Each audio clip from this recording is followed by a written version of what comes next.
State sentinel में आपका स्वागत। मैं हूं रविंदर सिंह। झूठ इतने शानदार तरीके से बोलो कि सच भी सोच में पड़ जाए, उसको भी अपने आप पर शक हो जाए। क्या इस बार फिर से जम्मू कश्मीर की जनता विधानसभा चुनाव में बेवकूफ बनने जा रही है? यही विश्लेषण है आज का। इस पर मैं आपके सामने कुछ पॉइंट्स रखूंगा, बाकी फैसला आप कीजिए। मैंने कहा झूठ इतने शानदार तरीके से बोलो, सच को अपने आप पे शक हो जाए। जम्मू कश्मीर में विधानसभा चुनाव 10 साल के बाद अनाउंस हुए हैं। 10 साल के बाद चुनाव होने जा रहे हैं। और यह भी सच है कि इस वक्त जो सबसे एक्टिव पार्टी है जम्मू कश्मीर विधानसभा चुनाव में, सबसे एक्टिव पार्टी जो है वो भारतीय जनता पार्टी है। क्योंकि उनके लगातार जो अपडेट्स आ रहे हैं, लगातार उनके जो लीडर के स्टेटमेंट्स आ रहे हैं, चाहे वो लोकल लीडर हो या फिर केंद्र का मंत्री हो, जो उनके स्टेटमेंट्स आ रहे हैं एक जबरदस्त निशाना है नेशनल कॉन्फ्रेंस और कांग्रेस। पीडीपी उनके टारगेट में नहीं है अभी, और कोई पार्टी उनके टारगेट में नहीं है। भारतीय जनता पार्टी के टारगेट में है नेशनल कॉन्फ्रेंस और कांग्रेस। और मैंने आपसे कहा कि भारतीय जनता पार्टी इकलौती पार्टी है जम्मू कश्मीर में जो पूरी तरह से एक्टिव है। एक बड़े होटल में एक स्पेस को ऑक्युपाई किया गया है, यहां पर ये सभी स्टेटमेंट दिए जाते हैं, प्रेस कॉन्फ्रेंस की जाती है और मीडिया वालों का भी अच्छे तरह से उनको ट्रीट भी किया जा रहा है। ये फैक्ट्स हैं जो मैं आपके साथ शेयर कर रहा हूं। अभी मैं वहां पे गया नहीं हूं, उस होटल में अभी गया नहीं हूं, जाऊंगा जरूर, विजिट जरूर करूंगा। किसी प्रेस कॉन्फ्रेंस कवर करना जाना पड़े तो जाना पड़ेगा मुझे, क्योंकि मैं पॉलिटिकल ये डेवलपमेंट कवर कर रहा हूं। और हम भी जो आपको दिखाते हैं दिन भर पॉलिटिकल जो स्टेटमेंट्स आती हैं वो ज्यादातर भारतीय जनता पार्टी से आ रही हैं। लेकिन इस वक्त जो मैं आपके साथ शेयर कर रहा हूं ये न्यूज नहीं है, ये विश्लेषण है। ये विश्लेषण है। अब सवाल ये है, मैंने आपसे क्या कहा कि क्या एक बार फिर जम्मू कश्मीर विधानसभा चुनाव में जम्मू कश्मीर की जनता बेवकूफ बनने जा रही है? आपने नोटिस किया होगा इस चुनाव का, चुनावी ये जो सियासी पार्टी है इनके पास मुद्दा क्या है? इनके पास मुद्दा है एक पार्टी दूसरे पार्टी पर कीचड़ उछाले, उसको नीचा दिखाने की कोशिश करे, उस पर एलिगेशन लगाए, उसके मैनिफेस्टो को जिक्र किया जाए, उस पर स्टेटमेंट दी जाए। ये मुद्दे हैं। डेवलपमेंट का मुद्दा कोई नहीं है। जो मुद्दा जनता के हित में हो वो कोई नहीं है। सिर्फ एक बात सामने आई जो देवेंद्र सिंह राणा ने कही, उसने कहा कि अगर हमारी सरकार बन गई, पहली कैबिनेट मीटिंग में 10 दिन के अंदर डेली वेजर को पक्का किया जाएगा। पता नहीं कितना सच है कितना झूठ है, या फिर ये चुनावी जुमला है, पता नहीं, इसकी कोई गारंटी नहीं है। लेकिन ये एक बात कही गई है। अब सवाल है, इस सवाल को ध्यान से देखिएगा, इस विश्लेषण को ध्यान से सुनिएगा। मैं भारतीय जनता पार्टी के लोगों से ये सवाल पूछ रहा हूं, मैं नेशनल कॉन्फ्रेंस के लोगों से सवाल पूछ रहा हूं, मैं कांग्रेस के लोगों से सवाल पूछ रहा हूं, पीडीपी के लोगों से सवाल पूछ रहा हूं।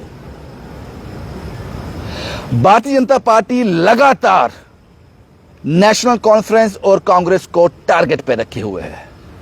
उनके ये स्टेटमेंट आता है कि उनके मैनिफेस्टो में है कि इनकरेज करेंगे इंडिया पाकिस्तान की बातचीत, डायलॉग को हम इनकरेज करेंगे, 370 पे उसको रिस्टोर किया जाएगा।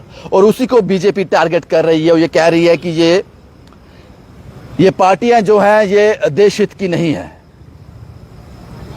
ये जो कह रही हैं हवा में कह रही हैं, लोगों को धोखा दे रही हैं। यहां तक बात आपको समझ आ गई? अगर भारतीय जनता पार्टी चुनाव के बाद उनको नेशनल कॉन्फ्रेंस या कांग्रेस या कश्मीर की किसी पार्टी के साथ गठबंधन करना पड़े, उनसे मिलकर सरकार बनानी पड़े, तो तब आपके ये स्टेटमेंट किस अंधेरे कुएं में जाएंगे? अंधेरे खड्डे में चले जाएंगे, तब आपको ये पार्टियां देशद्रोही लगेंगी या नहीं लगेंगी? या फिर भारतीय जनता पार्टी कह दे कि अगर हम मेजॉरिटी में नहीं आए तो सरकार ही नहीं बनाएंगे? ये पॉसिबल है? जिन पार्टियों को बुला बरा कहकर उनको नीचा दिखाकर उन पर एलिगेशन लगाकर आप वोट बटोरना चाहते हो, क्या आखिर में जाकर उन्हीं के साथ गठबंधन तो नहीं करना पड़ेगा आपका, या फिर करोगे? यह सवाल मेरा नेशनल कॉन्फ्रेंस से भी है, यह सवाल मेरा कांग्रेस से भी है। आप बीजेपी को, उनके मेन टारगेट बीजेपी है, आप बीजेपी पर इतने एलिगेशन लगा रहे हो। 10 साल में इन्होंने जम्मू कश्मीर को तबाह कर दिया, पीछे की ओर धकेल दिया। क्या अगर आपको जरूरत पड़ी, काउंटिंग के बाद, चुनाव के बाद आपको जरूरत पड़ी, तो क्या आप भारतीय जनता पार्टी के साथ हाथ मिलाकर सरकार बनाओगे? तब ये सारे एलिगेशन, ये सारी तोहमतें कहां जाएंगी?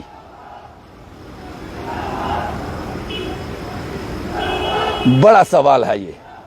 और नेशनल कॉन्फ्रेंस ने तो यहां तक कह दिया, उमर अब्दुल्ला साहब ने पीडीपी पर निशाना साधते हुए, कि पीडीपी वो पार्टी है जो भारतीय जनता पार्टी को कश्मीर में लेकर आई थी। वो शायद 2014 की बात कर रहे थे।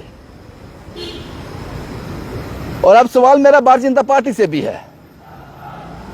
जिस पीडीपी को आपने देशद्रोह पार्टी कहा, देशद्रोही पार्टी कहा, उसके साथ आपने हाथ मिला चुके हैं। एक बार आप 2.5, 3.5 साल सरकार चला चुके हैं उसके साथ आप। इसलिए मैंने कहा, क्या एक बार फिर जम्मू कश्मीर की जनता बेवकूफ तो नहीं बनने जा रही? सोचिएगा, जरा सोचिएगा। इस बार चुनावी मुद्दा क्या है? एक दूसरे पर एलिगेशन लगाना। यही स्टेटमेंट आ रहे हैं, यही स्टेटमेंट आ रहे हैं। एक दूसरे को नीचा दिखाओ, वोट बटोरो, थोड़ी सीटें कम पड़ जाएंगी तो चलेगी नेशनल कॉन्फ्रेंस भी, फिर कांग्रेस भी चलेगी। हम उनको एक वॉशिंग मशीन में डालेंगे, उनके सारे जो एलिगेशन दो देंगे, फिर उनके साथ मिलकर सरकार बना लेंगे। क्या भारतीय जनता पार्टी में इतने गट्स हैं वो कह दे आज कि अगर हम मेजॉरिटी में नहीं आए तो हम नेशनल कॉन्फ्रेंस और कांग्रेस के साथ गठबंधन नहीं करेंगे? है इतने गट्स? कह सकते हो? क्योंकि वोट उनको नीचा दिखा के ही आप बटोरोगे, क्योंकि जिस तरह से आपके स्टेटमेंट आ रहे हैं। तो ये धोखा नहीं है जनता के साथ? क्या लगता है आपको? क्या लगता है आपको? ये जनता के साथ धोखा नहीं है?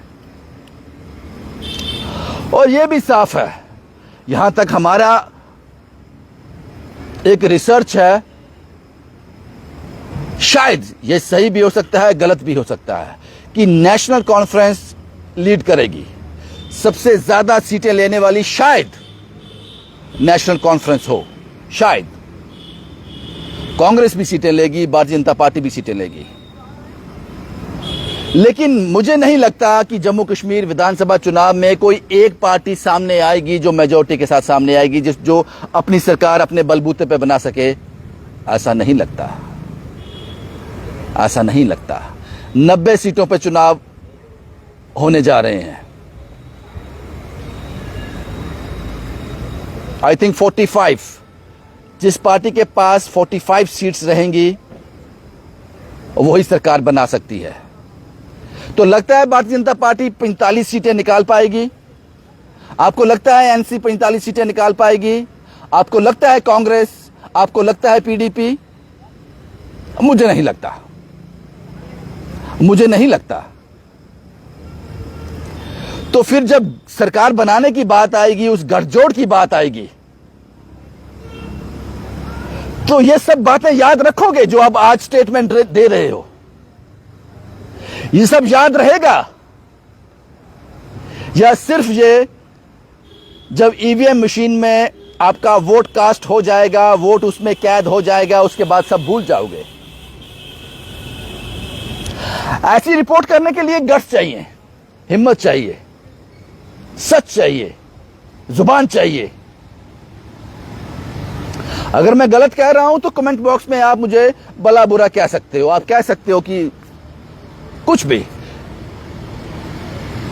लेकिन अगर कल आपको उनके साथ मिलकर ही सरकार बनानी है तो फिर ये आज हाय तौबा क्यों?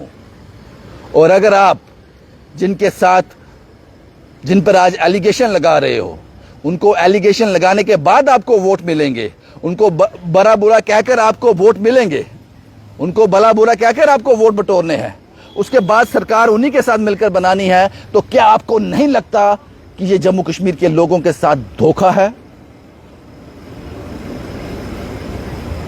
मैं कोशिश करूंगा भारतीय जनता पार्टी के किसी नेता के साथ एक इंटरव्यू करूं, उससे सीधे शब्दों में ये सवाल पूछूं, उससे पूछूं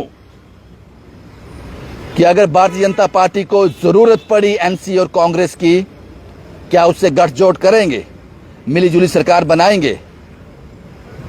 देखते हैं क्या जवाब देते हैं वो। जिनको आज आप इतना भला बुरा कह रहे हो, हाउ, ये धोखा है जनता के साथ, ये जनता के साथ धोखा होगा अगर ऐसा होता है। लेकिन इसलिए मैंने कहा शुरुआती दौर में और कैप्शन में मैंने लिखा है कि झूठ को इतने कॉन्फिडेंस के साथ बोलते हैं ये लोग कि सच भी सोच में पड़ जाता है, उसको भी अपने आप पे शक हो जाता है। बाकी जनता कमेंट बॉक्स में अपनी राय दें। हम लोग चाहते हैं कि आप कुछ वादे ऐसे करें जैसे देवेंद्र सिंह राणा ने वादा किया 10 दिन के अंदर डेली वेजर पक्के। अगर ये सच्चा है तो काबिले तारीफ है, अगर झूठा है तो लोग भूलेंगे नहीं इसको। ऐसे वादे करें ना पाज साहब, ऐसे वादे क्यों नहीं करते आप डेवलपमेंट की जिससे जनता का भला हो?